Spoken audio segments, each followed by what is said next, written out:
희망 이야기 정정관 목사입니다. 오늘의 제목은 7초간의 기도입니다. 대한항공의 신일덕 기장님의 위기 극복 체험기입니다. 이분은 기독교인으로 장로님이십니다. 그의 극적인 신앙 체험 전문을 실어 보겠습니다. 서울에서 마닐라까지 비행기를 조종했기 때문에 마닐라에서 바레인을 향할 때에는 쉬는 것이 상례였습니다. 잠을 자거나 휴식을 취해야 하는데 이상하게 정신이 맑아져 조종석에 그냥 앉아 있었습니다. 이륙하기 위해 비행기가 활주로를 서서히 미끄러져 나갔고 날씨는 약간 흐렸지만 비행에는 지장이 없었습니다. 새 기종인 보잉기에는 손님이 무려 290명이나 탑승을 했습니다. 드디어 비행기의 엔진은 폭음을 내며 솟아오를 준비를 했습니다. 비행기는 이륙 시 맥시멈 파워라고 해서 엔진 출력을 최대한 높이게 됩니다. 힘차게 활주로를 치고 나가다 양력을 받아 떠오르는 것이었습니다. 그런데 최대 출력을 올려 비행기가 속력을 내기 시작하는 순간 펑 하면서 불꽃이 보였습니다. 기체가 심히 흔들림으로 즉시 엔진을 체크해 보니까 네 번째 엔진에 화재가 난 것입니다.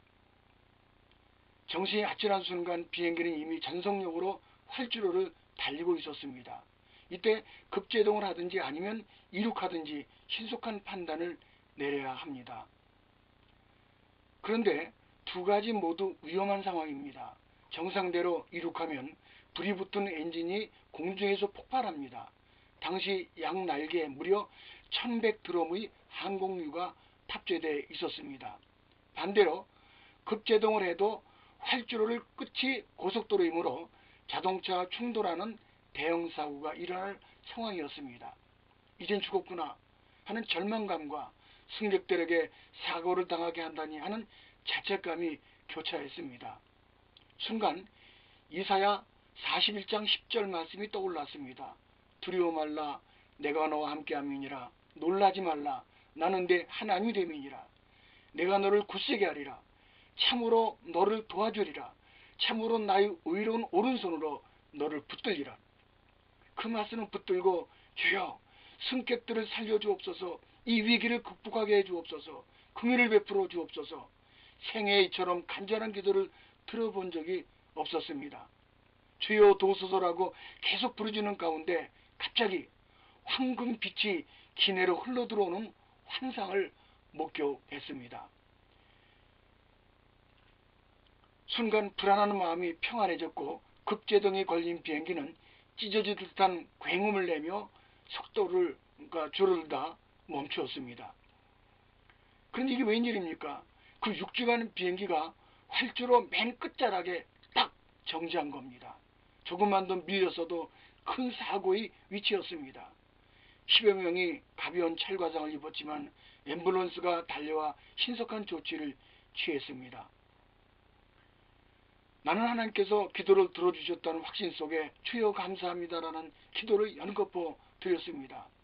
절대 위급한 상황과 기도하기까지 걸린 시간은 불과 7초였습니다.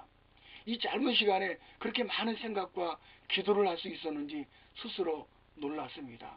사람들은 이 간증을 믿지 않습니다. 우연히 일어난 사고를 신속히 판단, 응급처치를 잘한 것뿐이지 하나님이 뭘 도와주셨느냐 하는 겁니다. 하지만 이 일은 그럴 수도 있다는 위기 극복이 아니라 분명 하나님이 도와주셨다는 것을 그날 함께했던 승무원과 승객들은 모두 느끼고 있습니다. 사랑하는 이들이여, 인간은 만물의 영장으로 문명과 과학을 발전시켜 세계와 우주를 정복하지만 이런 한계 상황에 부딪히는 경우가 다반사입니다. 그래서 두려움을 극복하기 위해서 사람들은 자동차를 사거나 심지어 747 전보기를 들여와도 그 앞에 돼지머리를 놓고 천지신명께 고사를 지내는 것입니다. 오늘 우리는 위기 순간을 어떻게 극복하는지 잘 배웠습니다. 7초간의 짧은 순간이지만 기도로 부르짖을 경우 이런 신비스러운 신앙을 체험한다는 사실입니다. 성경에 보면 사도 바울이 배를 타고 로마를 향해 가다가 큰 풍랑을 만나 난파를 당하게 되었습니다. 바울은 하나님께 부르짖었습니다. 그때 역시 신비한 환상을 체험한 후 이렇게 증언합니다. 사도행전 27장 23절에 하나님의 사자가 이제 어젯밤에 내 곁에 서서 바울아 두려워 말라 내가 로마 황제 앞에 서야겠고 또 하나님께서 너와 함께 행선한 자 곧 276명을 다 내게 주셨느니라. 성경은 사람이 설명할 수 없는 기이한 기사와 이적들로 가득 차 있습니다. 지금 위기에 처해 있습니까? 그렇다면 하나님께 부르짖어 보십시오. 그러면 기적을 체험하는 주인공이 될 것입니다. 예수님은 세상의 빛이시며 길이요 진리요 생명이십니다. 부디 신장로님이 체험한 7초간의 기도가 여러분의 삶 속에 재현됨으로 황금빛 빗줄기가 가정과 직장에 비추어지기를 소원합니다. 다음에 또 뵙기를 원하며 부산에서 드립니다.